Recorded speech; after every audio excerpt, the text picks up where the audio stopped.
우리 예배를 시작하도록 하겠습니다. 다 같이 묵도합니다.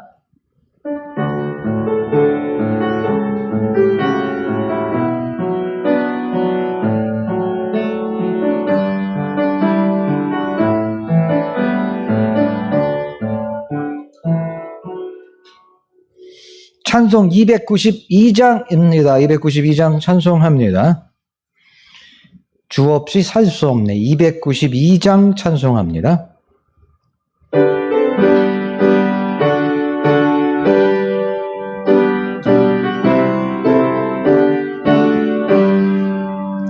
주 없이 살 수 없네. 죄인의 구주여, 그 귀한 보배 피로 날 구속하소서. 구주의 사랑으로 흘리신 보혈을 내 소망 나의 위로 내 영광 됩니다. 주 없이 살 수 없네. 나 혼자 못 살아. 힘없고 부족하며 지혜도 없더라. 주는 나의 생명 또 나의 힘이라. 주님을 의지하여 지혜를 얻으리. 주 없이 살 수 없네. 내 주는 아신다. 내 영의 깊은 간구 마음의 소원은 주밖에 나의 마음 네 알아주리요. 내 마음 위로하사 평온케 하시. 292장입니다. 주 없이 살 수 없네. 세월이 흐르고 이 깊은 고독 속에 내 생명 끝나도 사나운 풍랑일 때 날 지켜주시니 내 곁에 계신 주님 늘 힘이 됩니다. 아멘. 하나님 말씀 호세아서 12장 4절입니다. 호세아서 12장 4절 말씀입니다. 구약 1267쪽쯤 됩니다. 호세아서 12장 4절입니다. 1267쪽쯤 됩니다. 우리 말씀 함께 읽도록 하시겠습니다. 호세아서 12장 4절입니다. 시작. 천사와 겨루어 이기고 울며 그에게 간구하였으며 하나님은 베델에서 그를 만나셨고 거기에서 우리에게 말씀하셨나니.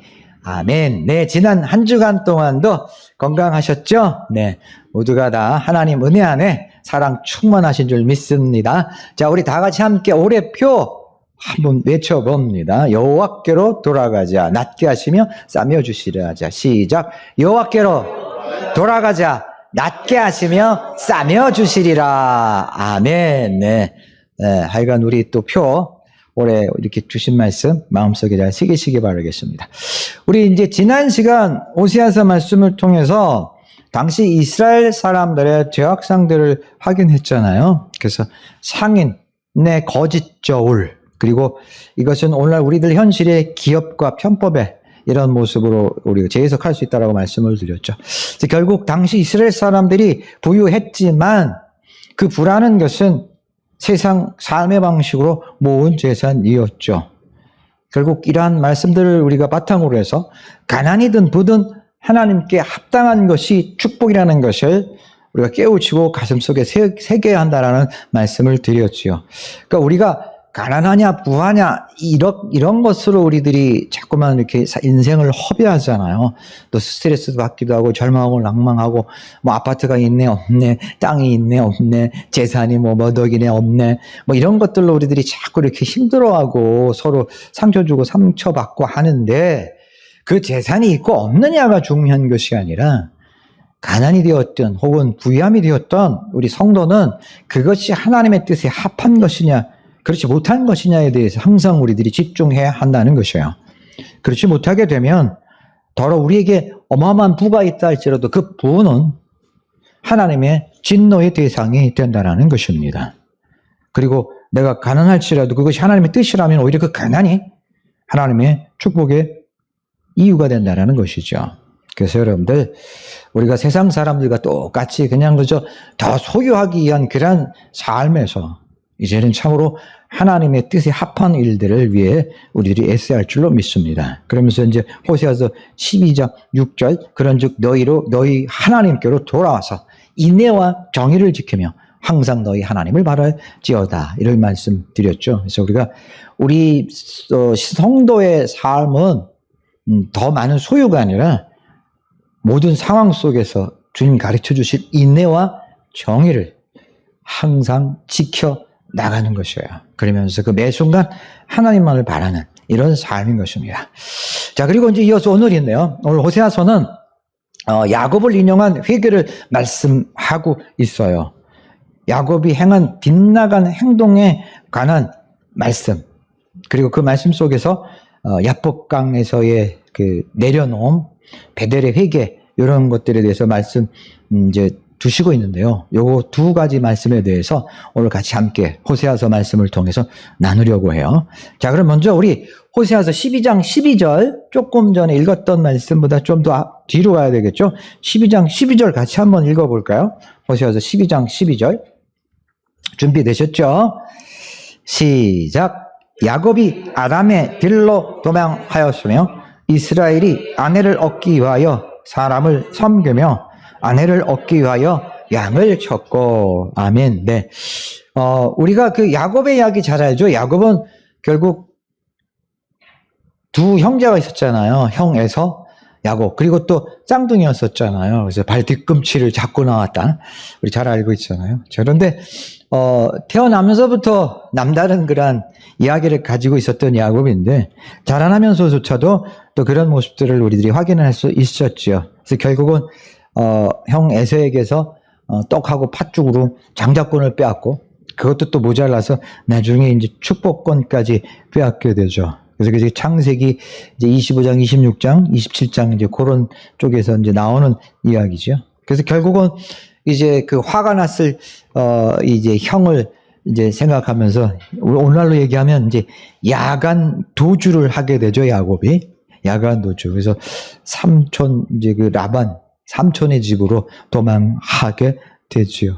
그래서 그런 도망함 속에 우리 창세기 28장 19절에 그 천사가 사닥다리를 오르락내리락 하는 그런 환상을 체험하게 되지요. 그래서 그곳에 제가 주님의 집을 짓겠습니다, 이제 이런 약속을 하고 라반의 집으로 떠나게 되죠. 그래서 야곱이 그곳의 이름을 베델이라 하였더라, 이렇게 이제 기록이 되어져 있죠. 자, 그리고 이제 여기 지금 호세아서의 말씀처럼 그 삼촌의 집에서 도착한 이후로 야곱의 삶이라는 것은 어떻게 보면 완벽한 세상의 삶이었었죠. 여기 지금 호세아서 12장 12절 본문에도 이렇게 기록하고 있죠. 이스라엘이 아내를 얻기 위하여 사람을 섬겼다, 이렇게 말씀하고 있어요. 아내를 얻기 위하여 사람을 섬겼다. 또 아내를 위하여 양을 쳤다. 네. 그러니까 어떻게 보면 우리 이 당시에도 그랬고 지금도 그렇고, 결국 사람이 살아가는 가장 보편적인 삶의 행태 속에서 벗어나지 못했었다라는 것을 알 수가 있어요. 아내를 얻기 위해서 사람을 섬겼고, 아내를 얻기 위해서 양을 줬고, 네. 그러니까 우리가, 우리 지금 이 시대도 뭔가 먹고 사는 일들 때문에 우리가 결국 사람들과 관계하고 또 때로는 굽신거리기까지 해야 되고 자존심, 쫀심 다 내려놓고 말이죠. 네. 그러니까 이런 형태가 그대로 반영이 되고 있는 것 같습니다. 자, 결국 이것이 합당한 삶일까요? 합당하지 못한 삶일까요? 네. 세상 사람들은 당연한 삶일지 모르겠지만 성도에 있어서는 실은 합당한 삶이 아닌 것이에요. 바로 호세아서는 지금 이러한 사실을 지적하고 있지요. 그리고 창세기를 통해서 몇 번 말씀드렸지만 결국 그것이 하나님의 축복이 아니라는 증거가 바로 에서와 야곱 나루라고 성경은 기록되어 있죠. 우리는 야곱 강가라고 또 얘기하기도 하면서 성경에는 야곱 나루라고 기록이 되어 있죠. 그래서 그 야곱 나루에서 에서를 만나기 전에 야곱이 또다시 이제 그 천사와 겨루 이기는 이야기가 있죠. 이게 이제 호세아서 12장 4절이에요. 우리 다 같이 읽어볼까요? 호세아서 12장 4절이에요. 자, 준비되셨죠? 시작. 천사와 겨루어 이기고 울며 그에게 간구하였으며 하나님은 베델에서 그를 만나셨고 거기에서 우리에게 말씀하셨나니 아멘. 네, 예, 야곱 나루에서 결국 천사와 겨루 이긴 사건, 뭐 갈비뼈 부러지고 뭐 이런 이야기들 잘 알고 계시잖아요. 자, 그런데 결국 그 에서와 만나기 전에 그 야곱이 뭐 양떼에서부터 시작해갖고 모든 예산을 다 앞서 보내죠. 그러면서 다 만나는 사람들한테 이것은 형 에서에게 드리는 선물이에요. 에서 거예요. 심지어 나중에는 자기 아내 자식들까지도 다 에서 거예요. 그리고 자기만 혼자 제일 뒤에 남아가지고 그리고 지금 이제 천사 씨름하는 거예요. 그런데 이 행태를 가만히 보게 되면 야곱이 얼마나 이기적인 사람인지를 알 수가 있어요. 여러분 지금 에서한테 죽을 줄 모르겠는데 아내와 아이를 먼저 앞세워야겠어요? 자기가 먼저 앞서서 가야 돼요. 우리 상식선으로. 네. 그러니까 야곱이요. 우리가 가만히 보면요. 굉장히 이기적인 사람이고요. 자기밖에 몰랐던 사람이에요. 그래서 마지막까지도 자기만 살라 그러는 거야. 아내, 애들까지 다 앞세우고서는 자기만 혼자 남아갖고 자기만 하나님 앞에 저 좀 살려주십시오 이러고 있는 거야. 그래가지고 그냥 이를 악물며 그냥 천사하고 씨름하면서 이기는 정도로 나 좀 살려주십시오 이러고 있는 거야. 그러니까 정확히 하기면 나만 살겠다 이러고 그냥 아주 악을 쓰고 있는 거야. 여러분, 이게 인간의 모습이고 야곱의 모습이고 또한 우리들의 모습이라는 사실을 우리가 깨우쳐야 돼요. 다들 이구동성으로 이야기하죠. 자신은 나름대로 참 아내를 배려했고 주변 사람들을 배려했다라고들 말하지요. 그러나 정말 진심으로 그랬을까요? 아니면 그냥 명분이었을까요? 네. 우리 인간은 참 야같다. 그래서 진심이 아니라 사실은 다 명분이죠. 이유죠. 핑계죠. 그리고 그 진심엔 뭐죠? 지금 이 야복강의 야곱처럼 자기 자신만을 지키려고 하는 그런 아주 본능적이고 이기적인 모습들이 자리하고 있는 것이죠. 결국 이 이기적인 자기 자신을 우리가 하나님 앞에 온전히 내려놓을 수 있을 때 거기서부터 우리는 비로소 하나님과의 진정한 교제가 시작이 되고요. 영적인 삶이 시작될 수 있어요. 그래서 예수님께서도 제자들을 부르실 때 가장 먼저 하셨던 말씀이 자기 자신을 부인하고 나를 따르라 이렇게 말씀하고 계세요.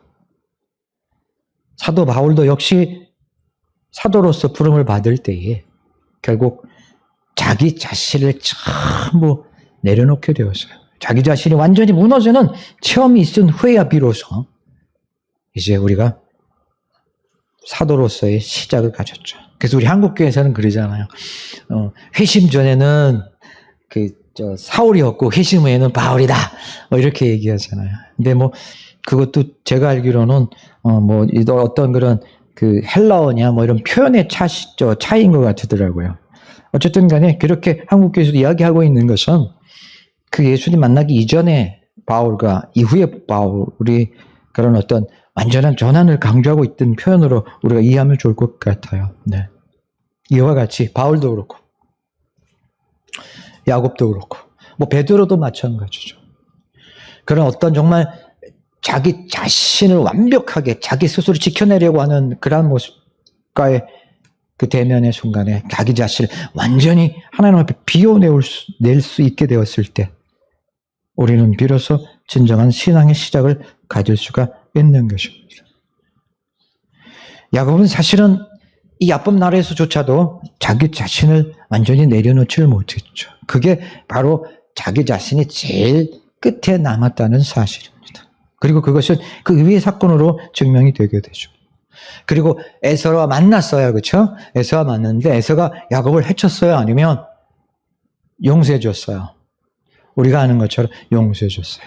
자, 그러면서 우리가 여기서 잠깐 또 짚고 넘어가야 될 부분이 있어요. 무슨 얘기냐면 분명히 야곱은 아버지로부터 장자권과 축복권을 다 뺏었어요? 안 뺏었어요? 그래서 자신의 것이 됐잖아요. 그러면 우리가 에서가 더 잘 살아야 될까요? 야곱이 더 잘 살아야 될까요?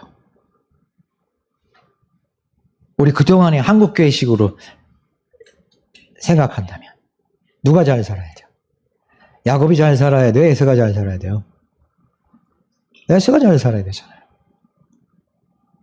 물론 그렇게 얘기하죠. 야곱도 혼자 맨몸뚱이로 나가가지고 뭐 양도 없고 아내도 없고 부자가 되었습니다. 물론 이렇게 설교해 오기도 했어요. 자, 그런데 냉정히 얘기해 보자고요. 에서는요 벌써 군인을 400명이나 이끌고 왔다 그랬어요. 창세기에 그렇게 나와 있죠. 400명의 군인을 이끌고 왔다 그랬어요. 그럼 벌써 개인 사병까지 둘 정도의 부라면 우리 옛날 고려 시대도 알잖아요. 사병까지 둘 정도라 그러면 그 당시 어마어마한 부의 사람이었던 것이에요. 그러면 야곱은요? 네. 에서와 비교해보면 게임도 안 됐어요. 그리고 그것이 증명되는 게 만약에 야곱이 에서보다 훨씬 더 큰 부를 가지고 있었다면 야곱이 에서를 두려워할 필요가 있었을까요? 없었을까요? 네. 자기 전 재산, 자기의 아내까지, 자기의 자녀들까지도 앞세우면서까지 야곱이 그렇게 버틴 것은 누가 봐도 에서를 이길 수가 없는 거예요. 에서가 훨씬 더 많은 엄청난 것들을 소유하고 있었고 힘을 가지고 있었던 것이에요. 그래서 야곱이 그렇게까지 한 거예요. 자, 그러면 야곱은 분명히 장자권도 갖고 축복권도 다 가졌어요. 근데 그렇지도 못한 에서는 어마어마한 부자가 됐어요. 근데 야곱은 결국 삼촌집 가서 빌부터 살다가 간신히 그저 또 어떻게 좀 재산 좀 챙겨가지고 아내 챙겨가지고 그리고 지금 도망 나오고 있어요. 그때 도망 나와서도 또 형 에서가 무서워갖고 또 지금 이러고 있어요. 이게 진짜 축복권과 장자권을 다 가진 사람의 삶이에요? 우리가 다시 한번 냉정히 생각해 봐야 돼요.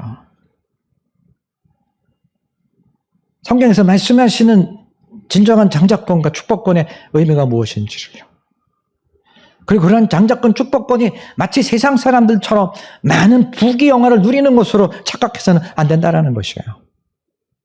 바로 야곱을 통해서 하나님은 우리에게 이걸 말씀해 주고 계시는 거예요. 그리고 부득불 많은 인물 중에서 호세아가 당시 이스라엘 그 부유한 제2의 전성기를 누리는 그 이스라엘 백성들을 향해서 이 야곱을 이야기할 수밖에 없었던 그런 정말 하나님의 뜻이 숨어 있다는 사실을 우리가 확인할 수 있게 되는 것이죠. 야곱은 야곱 날에서조차도 자신을 지키려고만 했지 자신을 비워내지 못했어요. 결국 그 비워내지 못함이 그 이후의 사건으로 또 이어지게 되죠. 그렇게 형 에서와 정말 참 만났고 뜻밖의 형 에서가 참 따뜻하게 맞아주고 더군다나 같이 함께 살자고 그러죠. 근데 에서가 야곱이 그 말에 대해서 들어왔을까요? 안 들어왔을까요? 아직도 본인이 자기 스스로를 지키려고요. 에서가 무섭기만 해요. 왜 그러냐면 자기가 한 짓이 있거든. 그래서 결국은 따로 떨어져 살게 되죠. 시딤으로 가게 되죠. 그래서 거기서 무슨 사건이 벌어지죠? 딸 디나를 통한 또 뼈아픈 일이 있게 되죠. 그래서 그곳 사람들과 완전 원수 짓는 일이 발생이 되게 되고, 그래서 결국은 그때서야 비로소 지금 이제 호서에서야 12장 6절의 말씀, 6절이 아니라 4절의 말씀이죠. 오늘 본문 말씀이죠. 4절의 말씀을 이제 임하게 되는 거죠. 다시 한번 우리 호세아서 12장 4절 읽어봅시다. 호세아서 12장 4절요. 준비되셨죠? 천사와 겨루어 이기고 울며 그에게 간구하였으며 하나님은 베델에서 그를 만나셨고 거기에서 우리에게 말씀하셨나니. 아멘. 예. 그리고 비로소 그 딸, 뒤늦게 얻은 그 딸 디나의 사건을 통해서 이제 야곱은 자신의 그 어리석은 실체에 대해서 똑바로 보게 되었고 그 자신을 내려놓고 드디어 베델로 올라가게 되었어요. 그리고 그곳에서부터 진정한 야곱의 하나님과의 관계를 맺는 삶이 시작되게 되는 것이에요. 오늘날 우리도 마찬가지입니다. 하나님 믿고 교회를 왔다 갔다 하고 있고 성경을 보고 있고 또 기도를 하고 있고 예배를 드리고는 있지만은 사실은 그런다고 해서 우리의 신앙이 진정성 있는 것은 아닙니다. 야곱도 마찬가지잖아요. 태어나면서부터 이삭, 아브라함 그야말로 참 엄청난 신앙의 가정에서 태어나서 신앙의 가문에서 태어나서 언제나 하나님의 말씀이 있었고 언제나 예배하는 사람들이었어요. 그럼에도 불구하고 그의 현실은 오히려 철저히 세상에 속해 있었던 것이죠. 그리고 그것이 결국 이러한 우여곡절을 통해서 때로는 자신의 목숨마저도 위태로운 그러한 위험한 지경에 처했을 때 비로소 자신을 내려놓을 줄 아는 사람이 되었고 그 위험의 시기가 오히려 하나님을 만나는 그런 축복의 기회가 되었다는 것을 우리가 확인할 수 있게 되어요. 여러분. 호세아서 12장 5절이에요. 다 같이 읽어봅시다. 12장 5절. 여호와는 만군의 하나님이시라. 여호와는 그를 기억하게 하는 이름이니라. 아멘. 예, 그래요. 그래서 우리가 하나님을 기억할 수 있는 사람이 되어야 돼요, 여러분. 만군의 여호와예요. 우리 모두의 하나님이세요. 그리고 우리는 그 하나님을 뼛속 깊이 기억할 수 있는 사람들이 되어야 돼요, 여러분. 결국 사람들은 하나님을 기억하지 못하는 이유가 뭘까요? 아직도 내가 할 수 있는 것이 있는 한은 우리는 하나님을 기억하지 못해요. 물론 하나님을 부르죠. 야복강가에서도 야곱이 하나님을 부르짖었어요. 그러나 그것은 하나님을 부른 게 아니라 자신의 필요에 따라 불렀을 뿐이에요. 여러분, 누군가 사람을 자신의 필요에 따라 부르면 그것이 정말 그 사람을 진정성으로 부른 거예요? 부른 게 아니에요. 상대방을 필요에 따라 부르게 되면 그것은 진정한 인간관계가 아닌 것이죠. 우리가 하나님을 기억하고 하나님을 부르라는 것은 나의 필요에 따라 하나님을 부르라는 것이 아니에요, 여러분. 그런 나의 필요를 넘어서 참으로 하나님과의 속 깊은 관계를 위해서, 만남을 위해서 부르는 것이에요. 바로 이 야곱을 통해서 우리가 그것을 깨달아야 돼요. 그래서 호세아서의 여호와께 돌아옴은 바로 야곱의 베델로 올라감이라고 말씀드릴 수 있어요. 지금 현재 코로나로 인해서 혹은 또 다른 각자의 힘든 일들로 인해서 답답함이 있고 또 절망적인 상황들이 있는 사람들도 있을 것이에요. 그러나 결코 그런 상황 때문에 절망하시거나 낭망하지 마시고요.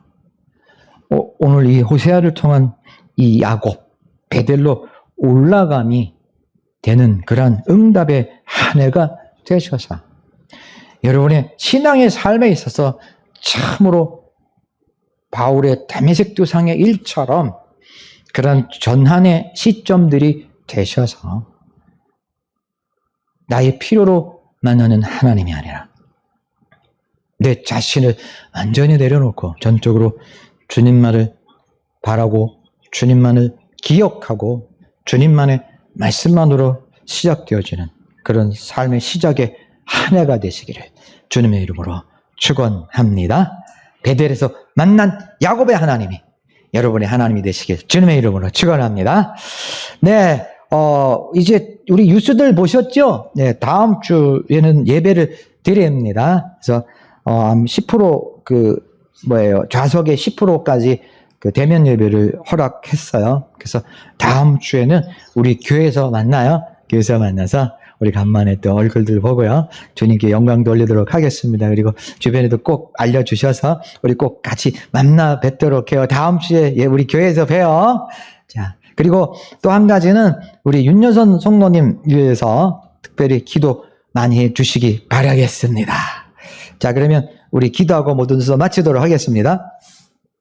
하나님, 올해 주신 호세아서 말씀을 통해서 또 첫 한 달 말씀 나눠가고 있습니다.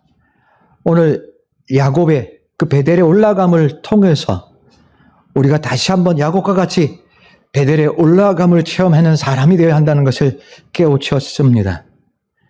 여전히 야곱과 같이 세상 삶 속에 빠져 살 수밖에 없는 우리들, 현실에 이끌려 그렇게 살아갈 수밖에 없는 우리들, 이제 그 어리석음들을 깨우쳐 주시옵시고 이제는 베델로 올라갔던 그 야곱처럼 이제 우리들 그렇게 하나님만을 기억하고 하나님만을 바라는 참 성도로 시작되어지는 그런 귀한 한 해가 되게 하여 주시옵소서. 이제는 우주 예수 그리스도의 은혜와 하나님의 사랑과 성령님의 감동과 역사하심이 이 시간 함께한 성도들 머리 위에와 각 가정과 송추재단 위에 영원토록 함께 없으기를 우리 주 예수 그리스도의 이름으로 축원하옵나이다.